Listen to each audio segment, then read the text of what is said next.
Hello, we are Memphis Communiversity. Today we are going to continue our intro to proof-based math, and we are going to be talking about injective and surjective functions. So injective and surjective are properties of functions.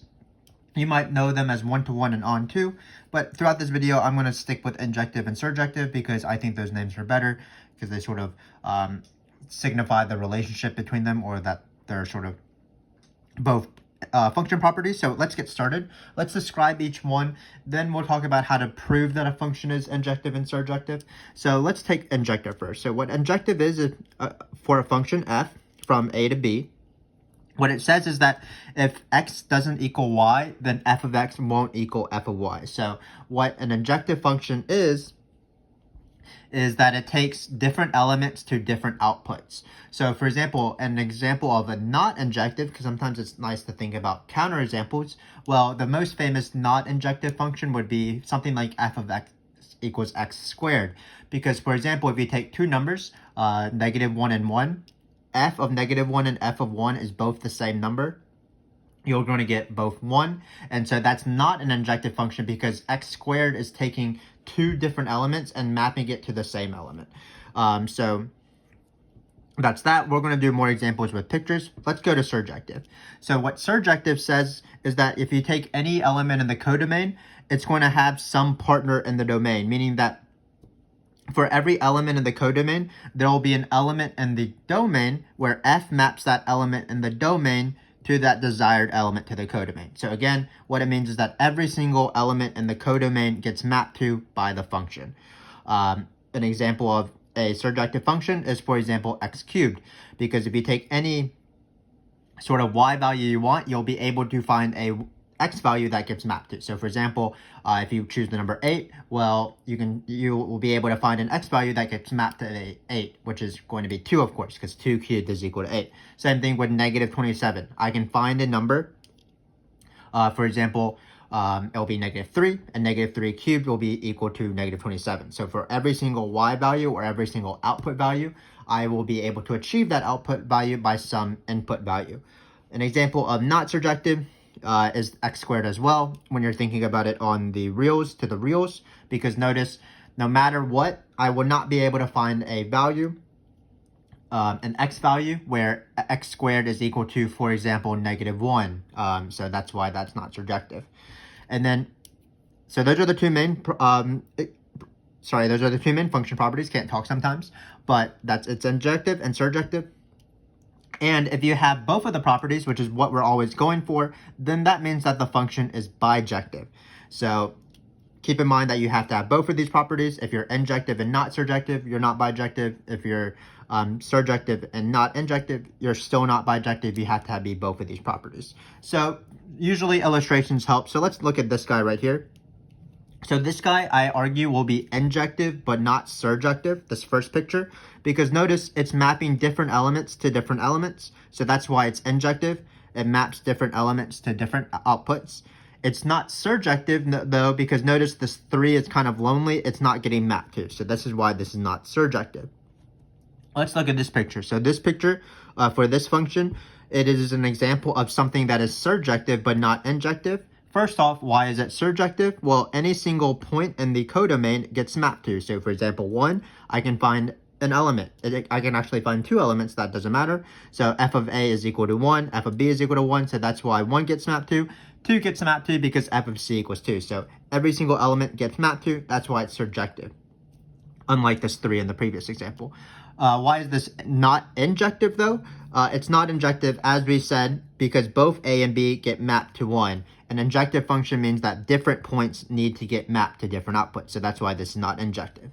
Finally, this is an example of this third one of a bijective function, meaning that it's injective and surjective. Let's see why. Well, notice that every single arrow that signifies the function is getting mapped to a different thing. So a is getting mapped to 2, b is getting mapped to 1, c is getting mapped to 3. There's no sort of common output. So if you want, you can think about it as arrows. Any arrow with a different tail will have a different head, sort of thing. So notice they're not getting pointed to the same thing. So that's why it's injective. Why is it surjective? Well, every single element is getting mapped to. for 1, I can choose B. For 2, I can choose A. And then for 3, I can choose C. So this is an example of a bijective function. This is an example of again, a surjective, not injective. This is injective, not surjective. So you probably maybe have some familiarity with this. So I'm going to keep going. I'm going to actually prove some actual functions are either injective or surjective.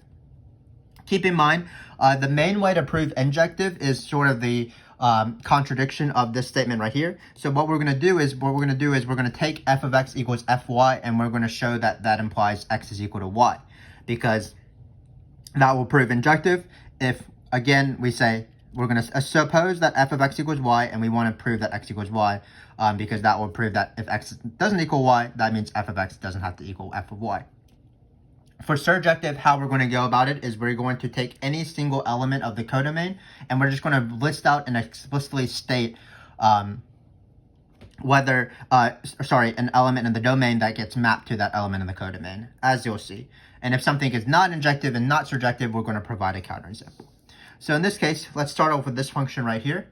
So it looks like our function takes a integer and maps it to the Cartesian product of integers. So it'll take an integer and map it to a point where both coordinates will be an integer.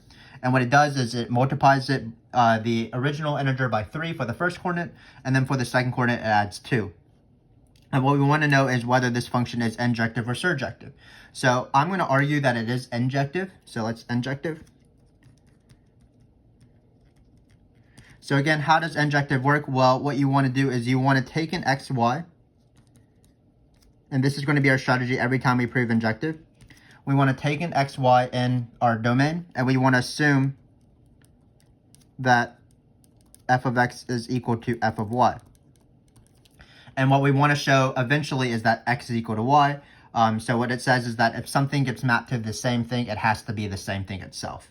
So what we always do, though, of course, is that we have a specific function here. So if f of x equals f of y, that function implies a certain thing. In this case, it would imply that 3x comma x plus 2 is equal to 3y y plus 2. So this is all what we're doing. And again, the goal is to show that x is equal to y. So how do you show that x is equal to y? Well, if you have 2 points that are equal, that means that their coordinates have to be equal. So thus, 3x is equal to 3y, which of course implies what we want to prove, x is equal to y. Also, it matches with the second coordinate, so that's lovely. It also implies that this point being equal to this point implies that the second coordinates are the same. So that means x plus 2 is equal to y plus 2. That again implies that x is equal to y. And that is our proof for injective. Again, every single time we prove injective, we're going to assume that f of x equals f of y. And we are going to prove that x is equal to y by the definition of the function. So now we're going to do surjective. If you don't know, the proof of injective and surjective are always separate. So just keep that in mind. You could do the proof of surjective first if you want, but usually people start with injective, probably because injective is first in the alphabet. So now we're doing surjective. So if you look at this function, I would argue that this function is probably not surjective, and it's mainly because of this 3 times x. Because not everything in this codomain, especially the first coordinate, will be a multiple of 3. So if you have integers getting mapped to it and we're multiplying by 3, there's going to be some values that we won't be able to achieve. Because again, some of the elements of this codomain will not be multiples of 3. So let's, for example, take 1 comma 0. So take 1 comma 0. Again, I'm really focusing on the first point, not the second point. Well, if you take 1 comma 0 and this guy right here, notice it is in the Cartesian product of the integers because it's just an integer comma an integer. Note that if f of x were indeed 1, 0, because again, how surjective works is you need to find an x for every single value in the codomain where f maps that thing into whatever you want. So I want to find an x that gets mapped to 1 comma 0, but f of x is indeed 3x x plus 2. So that would mean that 3x would equal 1. So 3x would have to equal 1. But x would then be 1/3.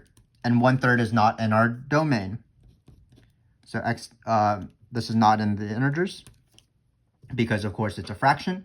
So what this is saying is that for this 1, 0, I won't be able to find a value in the domain that gets mapped to 1, 0. It will be one of these points right here, this lonely isolated point that doesn't get mapped to. So this is why this is not surjective. And this is sort of the strategy we're going to use. When something is true, we're going to use the definition. So for injective, we're going to assume that if f of x equals f of y, that implies x equals y. For surjective, what we're going to do is we are going to try to find values that get mapped to every other value in the codomain. And if something is not true, we're just going to easily provide a counterexample. And in this case, this function was injective and it was not surjective. So let's keep going on. Let's do the same thing with this question. So we're going to see whether this is injective and surjective. So this one is sort of the reverse. What it does is instead of taking one number and making it into a point, this function will take a point and make it one single number. And how will it do it? Well, it will take your first coordinate, multiply by 2, and then subtract 5 times the second coordinate. So this definitely, it's nice to have a sense of whether something is injective or surjective. This doesn't look injective or surjective because it looks like I can find a lot of different values and I'll get mapped to the same point because of sort of multiplicities and multiples and things like that. So let's see that in action. So this is not injective. So this is going to be different than this one because in this one it was injective. So to prove that something is not injective, again, what you want to do is you want to find 2 points that are different that get mapped to the same thing. So in this case, our elements of our domain, keep in mind, are points, and then our elements in our codomain are numbers or integers to be more precise. So we want to find 2 points that get mapped to the same integer. Let's go for a nice integer. I'm going to go for the integer 0. So I want to find 2 points. So note, I want to find 2 points for these 2 points. F of these 2 points is going to be 0 because I think I will be able to find 2 points pretty easily, even if these 2 points are not the same. And again, that breaks injectivity. You'll see why. So let's see if we can just eyeball 2 points. That will give us 0. Again, you can do any single number, but it's just easier to work with 0. So the first one is pretty easy. I want to just come up with the origin, because when you plug in 0, you'll definitely get 0. So 0, 0. Because it's 0 times 2 minus 5 times 0, that's 0. And then I can probably easily come up with another point that will give me 0, because if I let x be 5 and I let y be 2, that's going to sort of satisfy it. So notice 5, 2, we're going to have 2 times 5 minus 5 times 2. That's going to be 10 minus 10, which is 0. So we have proven that this function is not injective, because what we've done is we provided a counterexample. We've come up with 2 points that get mapped to the same y value or the same function value, the same output value. So for example, this was our picture of a non-injective function. We have these 2 points and they're getting mapped to the same number, 0. So we don't have to prove it for every single thing because, again, we're dealing with counterexamples. As long as you come up with one counterexample, you are good to go. That, of course, is not the same with proving something. So in this case, we're going to try to prove surjective. So in the previous example, we came up with a counterexample, but obviously when you prove something for the affirmative, you can't just use an example to prove the affirmative. You need to come up with a solution for every single x. So that's what we're going to do here. So this is our first one where we're going to prove surjective, but it's not going to be too bad. So let's see how this is done. So what we're going to do is we're going to take an x and the integers. Remember that you take an x and the codomain, or an element of the codomain. What you want to do is you want to create, or you want to sort of guess and check. And sometimes when we do this, we'll do some sort of math on the side. But you want to find coordinate points that when you apply this function, it'll be 2 times, it's probably unfortunate to use x, but remember that this means that you're going to plug in the first coordinate and the second coordinate. So hopefully this is not confusing. This x does not match this x. But what we want to end up happening is that it'll be 2 times this coordinate minus 5 times this coordinate. Well, we want to end up being x. And if we can establish that, then we will prove it's surjective as long as these 2 things are integers. So how are we going to go about that? Well, it looks like these points will probably involve x somehow because we want to multiply and divide certain things with x. But notice we can choose sort of any multiple of x that we want. We can choose any expression of x as we want because x is an integer. So as long as we put an integer in these coordinates, we're good to go. So if you sort of eyeball it, if we have 2 times something with x and 2 times something with x, they don't have to be the same point, but actually in this case it is, because notice if you plug in, for example, minus x for both coordinates, you're going to get minus 2. Sorry, that's wrong. It's actually going to be different. Let's plug in minus 2x for the first coordinate and minus x for the second coordinate. Again, this is allowed because x is an integer. That means minus 2x is an integer and minus x is an integer. And notice that as I guess and check this, this is going to be, if we plug in minus 2x and we plug in minus x here, notice that this will be x because it'll be minus 4x plus 5x, which is just x. So again, this is how it works. For anything that's surjective, what you want to do is you want to take an arbitrary element in your codomain, and you have to find an element in your domain that gets mapped to that element in the codomain. So using x's, we want to find an element x, or sorry, we take our x and we want to find an element in the domain. In this case, it's going to be points where f maps that element to x. So we use the value of x. We sort of did some sort of math in our brains or on the side of the paper. And we were able to establish that if this is the point, f will map that point to x. So that's how surjective works. We're going to do it a little bit more throughout this video. Injective, remember, works where you assume that f of x is equal to f of y, and you want to show that x is equal to y. So not too bad. Injective and surjective are always the same thing, and you do the same thing every single time. And now let's talk about bijective. So we're going to try to prove that this function right here is bijective. Again, what does bijective mean? Well, bijective means that the function is both injective and surjective. So actually, we have to do the same thing we've been doing in the previous questions, but hopefully both of them will be true as opposed to one of them being false. So what we need to do is prove separately that this function right here, it's going to be on the real is minus 3 to the real is minus 4. This rational function is going to be injective and surjective. So again, for injective, what you want to do is you want to suppose that if you take x and y in your domain, so this is going to be in the reals minus 3, what you want to show is that if f of x is equal to f of y, that implies that x equals y, because that says that if f is mapping two things to the same thing, those two things have to be the same. So take x and y in this. We want to assume that f of x is equal to f of y, and we eventually want to show that x is equal to y. So what is f of x and what is f of y? Of course, you use the function, so it's going to be 4x plus 1 over x minus 3 is equal to 4y plus 1 over y minus 3. So we have that. Then what we should do probably is we should probably try to cross multiply and sort of isolate things if possible. So let's try that. Looks like we're going to get 4x plus 1 times y minus 3. We are going to get 4y plus 1 times x minus 3. Then we are going to try to isolate these things, isolate these variables. Let's just see what happens. So I'm going to expand everything. So it's going to be minus 3. It's going to be 4xy. Then it's going to be plus y minus 12x, if you can see that. So it's plus y minus 12x. I'm just foiling things out like normal. And then in this case, you're going to get 4xy or 4yx, which is the same thing as 4xy, plus x minus, when you multiply minus 3 times 4, you're going to get minus 12y. And then at the end, you're going to get minus 3. So again, what we're trying to show is we are trying to show that x is equal to y. And it looks like we're making a little bit of progress because notice a lot of these things cancel. The minus 3's cancel. You can add 3 to both sides.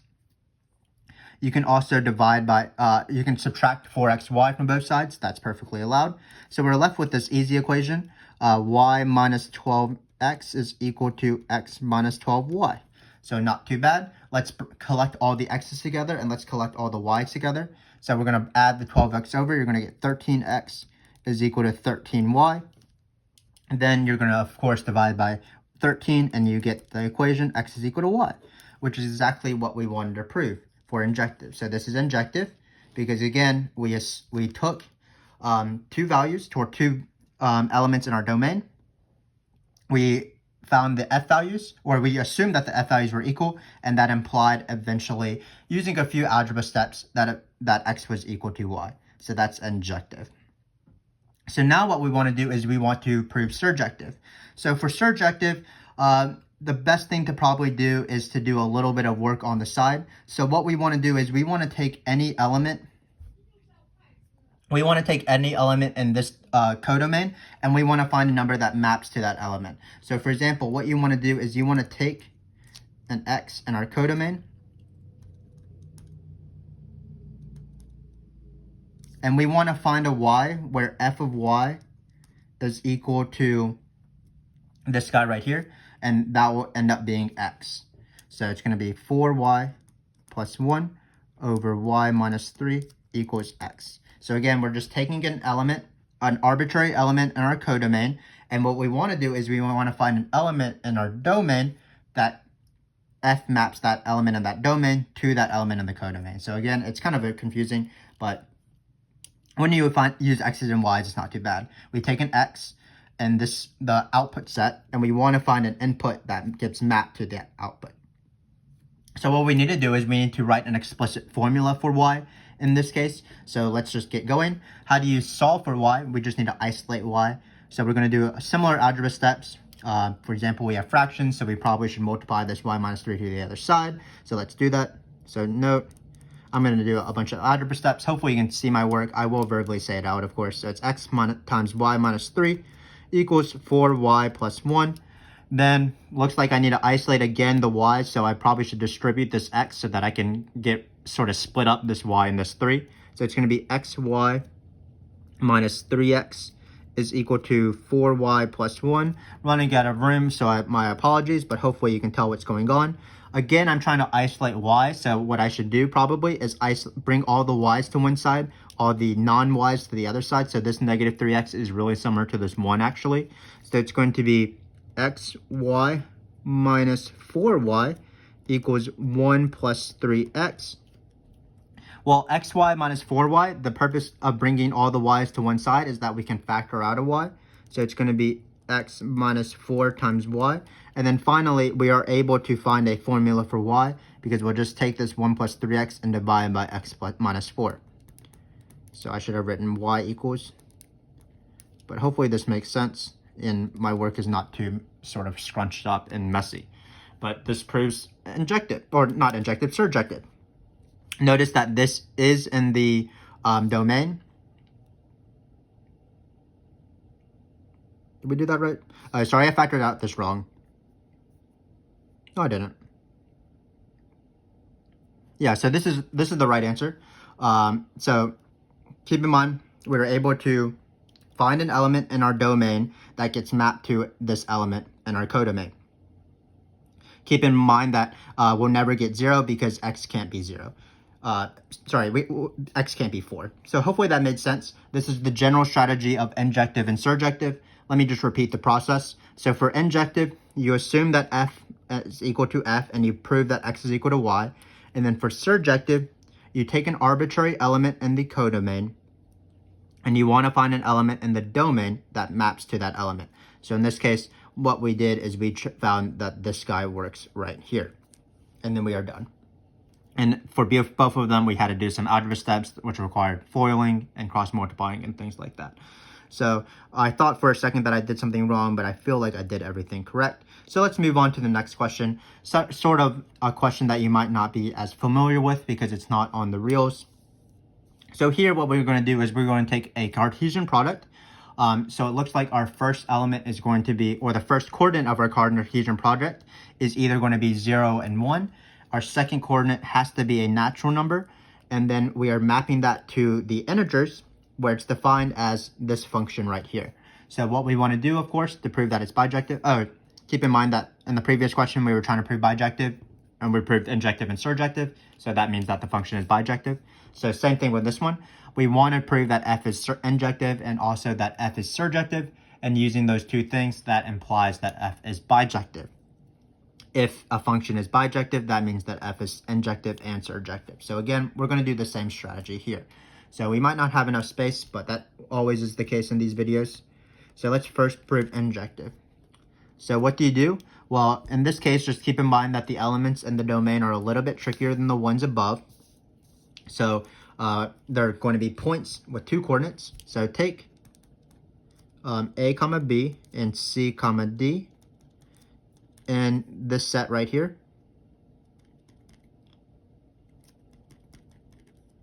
And what we want to do is assume that f of A comma B is equal to f of C comma D.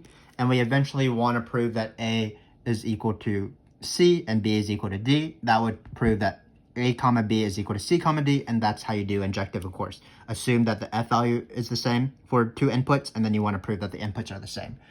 Unfortunately, this question is a little bit harder because we have to sort of deal with some cases here because we don't know exactly what A will be. For example, we don't know if A is going to be 0, and we don't know if 1 is going to be 0. But what we're going to try to do is we're just going to try to rule out cases. Like, for example, if we take our function, so note, this is just a little note that will help us throughout the question, but note that f of 0n, for any natural number n, if you apply it to this function, it's going to be 0 minus 2 times 0n, so all of this will be 0, so you're just going to be left with n. Again, what I'm trying to do is I'm just trying to get a better understanding of this function, so I'm just seeing what happens if 0 is in the first coordinate. And then let's see what happens if 1 is in the first coordinate. So if you have 1 in the first coordinate, you are going to get, keep in mind that this is also positive because we're dealing with natural numbers, so n will eventually be positive.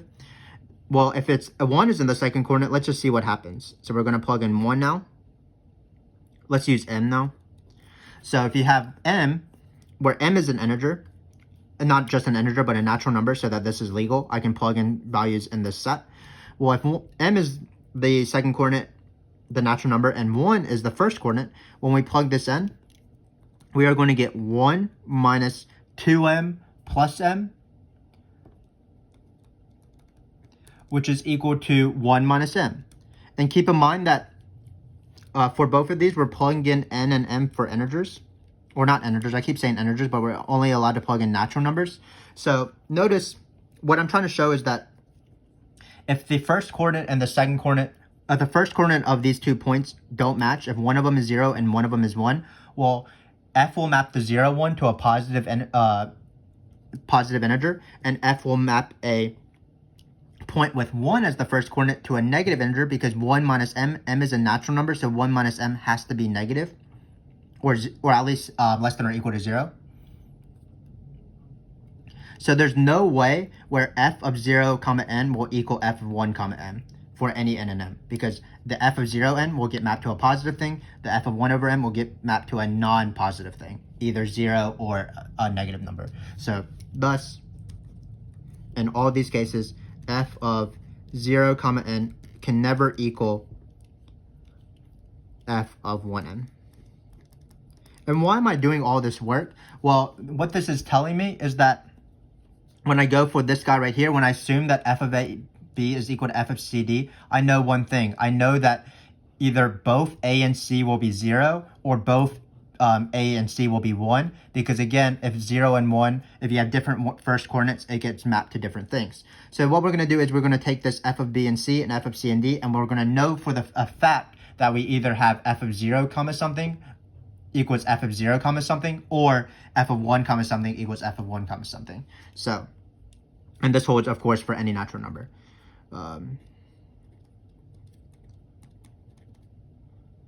It just riddles down the cases that I have to deal with. So now that we have assumed this, it has to be, the only cases we have to consider are when you have 0 and 0 and 1 and 1. You don't have to deal with the 0 and 1 case because, again, that's impossible. So when you have f of 0 comma n is equal to f of 0 comma n, for example, well, if you have this case right here, this is an easy case because remember, what is f of 0n? It's just going to be n, so you're just going to get, thus, immediately n is equal to m, so you have proven the injective case in that case, because then 0 comma n will equal 0, n. So you've proven that the input values will be the same if the output values are the same. So now we just have one last case. Our last case is f of 1, n is equal to f of 1, m. But again, that case is not too bad because when you plug in 1, m, you'll get 1 minus m. So then you'll get 1 minus n for this guy right here. You'll get 1 minus m, and of course you can cancel these, divide by -1.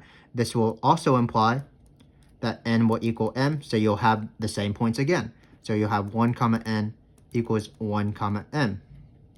So this actually finishes our proof of injective, because what we have shown is we have shown that for any single case, if the two function values are the same, if our two function values, this value and this value, well, first off, we were able to rule out a case that is just impossible to achieve, which is that the first coordinates are the same. And then we were able to show that for all the possible cases, you got what you wanted to prove for injective.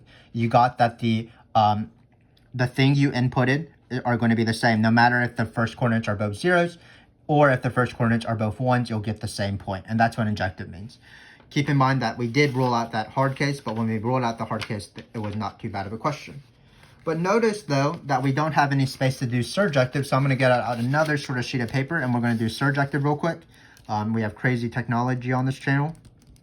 So for surjective, again, we're still dealing with this weird function here. So I'm going to argue that at surjective, what we need to do is we need to take any number in the integer. So take x to be an integer. Keep in mind that it's going to be a little bit tricky, but again, we need to probably consider different cases, because notice the way the function works is that it maps certain things to natural numbers, meaning positive numbers, and it maps certain things to non-positive numbers, either 0 or a negative number. So what we need to do is we need to probably consider different cases. So let's take the easier case. Let's take x to be positive. So suppose x is positive. So x is strictly positive. Again, what we want to do is we want to find 2 points, or a point with 2 coordinates, where if you map this element, you will get what you want. And that's going to be, we've already done a lot of the work. Remember that f of 0, n is equal to n. So it makes sense that we're going to choose 0 and we are going to choose x. Because notice when you have this function, or you have this point, well, when you plug in this point, you'll get 0 minus 0 plus x. So you're just going to be x. This is what we want. So we are done with this easy case. Why can't we apply this for zeros and negative integers? Why can't we use the same argument? Well, you're not allowed to plug in 0 and negative integers into the second coordinate. You're only allowed to plug in natural numbers. So that's why for this easy case, x happened to be a natural number. So it was easier to find that point. Let's do the harder case. Supposing that x is less than 1, meaning that x is equal to 0 or a negative integer, then we need to find some sort of coordinate. So we need to find f of something comes something, these 2 coordinates, where it will equal x in the end, just like this. And the important thing is we need to be sure that we're going to plug in a natural number into our second coordinate. So it makes sense that because the positive things require the 0, it probably makes sense that the first coordinate will be 1. So let's practice with 1. Let's just call it y for now. So we're going to do work on the side. We want f of y to be equal to x. And all we're going to do is we're going to solve for y using the function. So remember that the function is a minus 2ab plus b. So when we plug in 1 comma y into this function to hopefully solve for y, we are going to get 1 minus 2y plus y, just like before. We are going to set this equal to x because we want a certain point that will give us x. This is going to be 1 minus y, negative 2y plus y. This is going to be x. So when we solve for y, it's going to be y is equal to 1 minus x, because we bring the y over and we subtract the x over.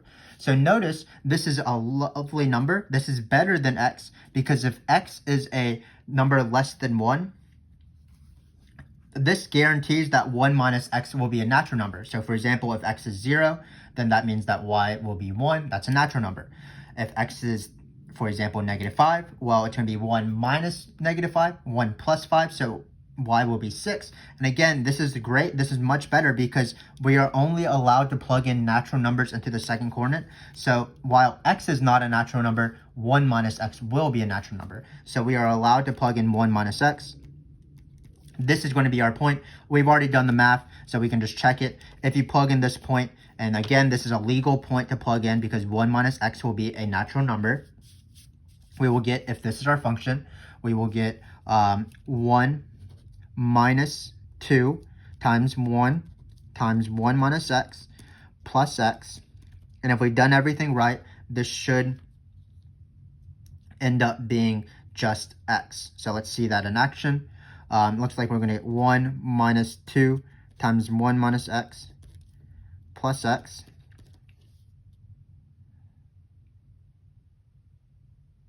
Then we're going to get 1 minus 2 minus 2x plus 2x minus... Oh, sorry. I'm doing this wrong. I'm plugging in this point wrong, and that's why I'm getting confused. So what is this point? Remember what the function does. It takes the first element, subtracts off 2 times the product plus the third, plus the second coordinate. So when we apply this function, it's going to be 1 minus 2 times the coordinates, and then you're going to not add x, you're going to add the second coordinate. So it's going to be 1 minus x. So I apologize for that, but that makes things so much better because everything works out. Because notice you'll have 1 minus 2 plus 1, that's 0, 2x minus x, that's x. And we have proven surjective.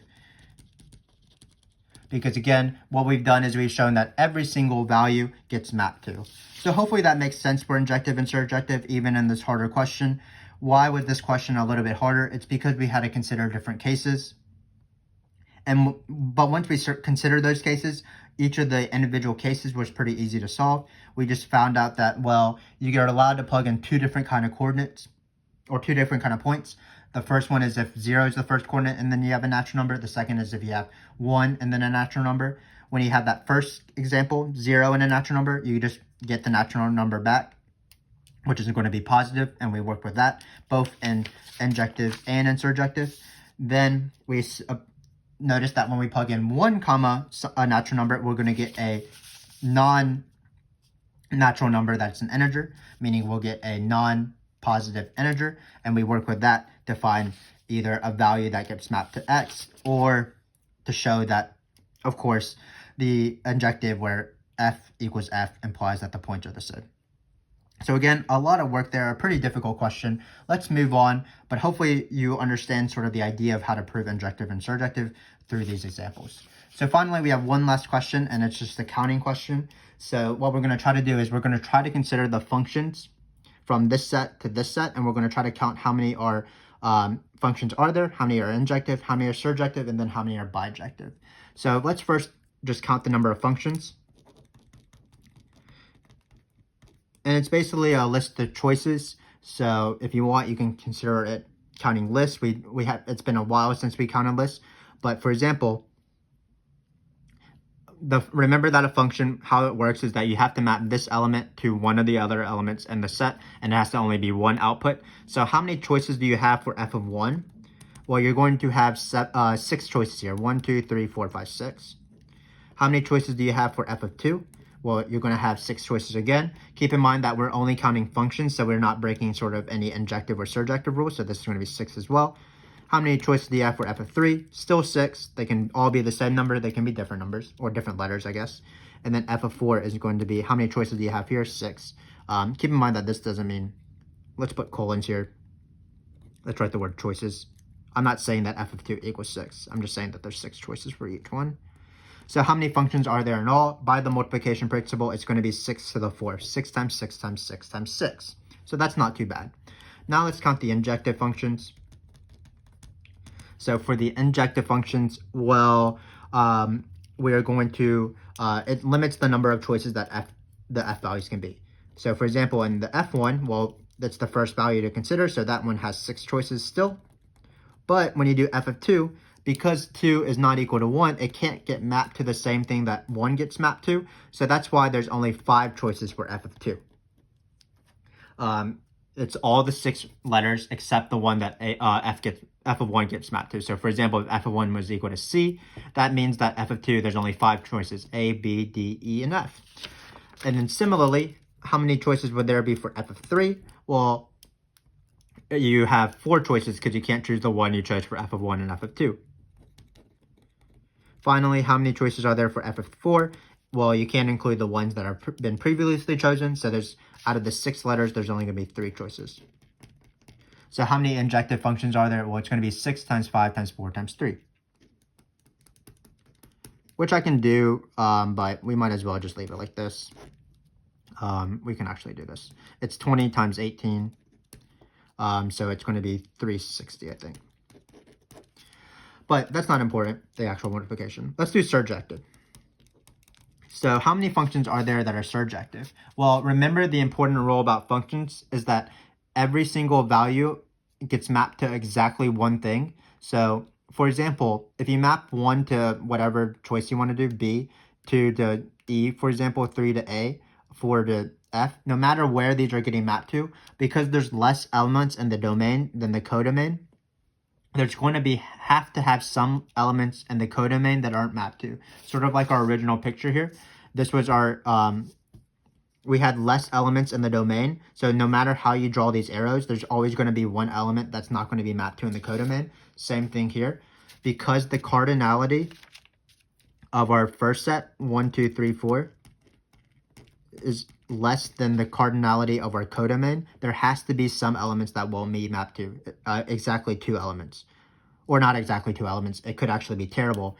All 4 of these could be mapped to A, where all these elements are not mapped to, but at least 2 elements won't be mapped to. So this is 6. This is the cardinality of A, B, C, D, E, F. So all this is to say that for those elements that are not getting mapped to, of course, we can't find an element in the domain that F maps something, that element to the codomain. Sorry, I can't speak anymore. Basically, all we're saying is that there can't be any surjective functions. Because no matter what, you'll have elements that don't get mapped to, and that's not what a surjective function is. A surjective function is every element in the codomain gets mapped to. Finally, we have one last thing. We have bijective, but this is pretty easy. If you have no surjective functions, you can't have any bijective functions.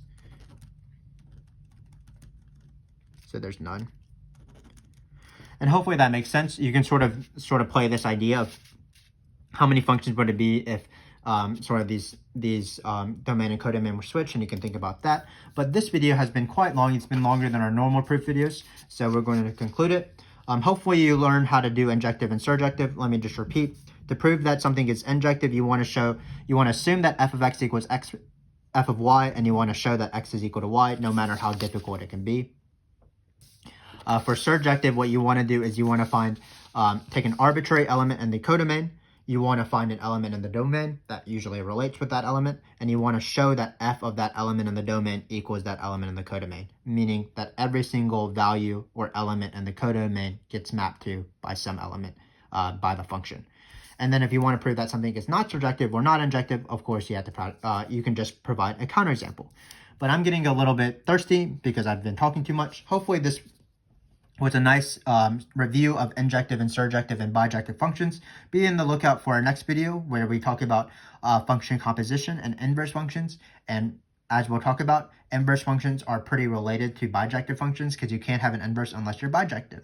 So in that video, we might practice a little bit more injective and surjective things. So if you decide to watch that video, we applaud you. We appreciate your support of our channel, and I hope to see you then. Thank you very much.